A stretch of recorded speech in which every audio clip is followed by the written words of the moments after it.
Hi friends, வாங்க நம்ம இன்னைக்கு விருஷ் கிச்சனில் ஓட்ஸும் சியா சீடும் வச்சு ரொம்ப ஹெல்த்தியான பிரேக்ஃபாஸ்ட்டு 10 நிமிஷத்தில் ரெடி ஆகிடும். அதை எப்படி பண்ணலாம்னு பார்க்கலாம்.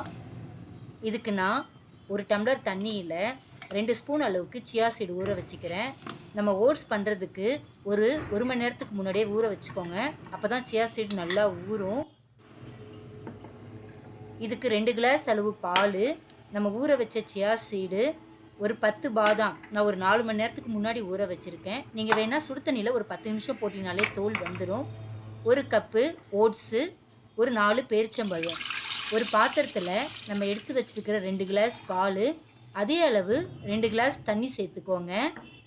ரெண்டுத்தையும் சேர்த்து நம்ம ஸ்டவ்வை ஆன் பண்ணி அதில் வச்சு பால் லைட்டாக சூடானதுக்கப்புறம் ஓட்ஸை கலக்கணும். நான் இன்றைக்கி ஓட்ஸில் சர்க்கரையோ வெல்லமோ எதுவுமே இனிப்புக்காக சேர்க்க போகிறதில்ல. உங்களுக்கு அடிஷ்னலாக டேஸ்ட் வேணும்னா நீங்கள் கொஞ்சமாக நாட்டு சர்க்கரை கூட சேர்த்துக்கலாம். பால் லைட்டாக சூடானதுக்கப்புறம் நான் எடுத்து வச்சுருக்கிற ஓட்ஸை சேர்த்து கைவிடாமல் கொஞ்சம் கலக்கிறேன்.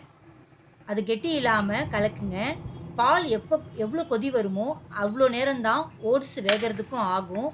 நம்ம கட் பண்ணி வச்சுருக்கிற டேட்ஸு, பாதாம், ஊற வச்சு எடுத்து வச்சுருக்கிற சியா சீடு எல்லாத்தையும் போட்டு கலக்கி விட்டால் நம்மளுடைய ஹெல்த்தியான oats chia seed breakfast ready.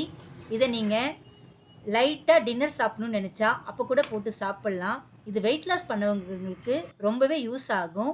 இதை செஞ்சு சாப்பிட்டு பார்த்துட்டு டேஸ்ட் எப்படி இருந்துச்சுன்னு சொல்லுங்கள். நம்ம சேனலுக்கு சப்ஸ்கிரைப் பண்ணுங்கள். தேங்க்யூ.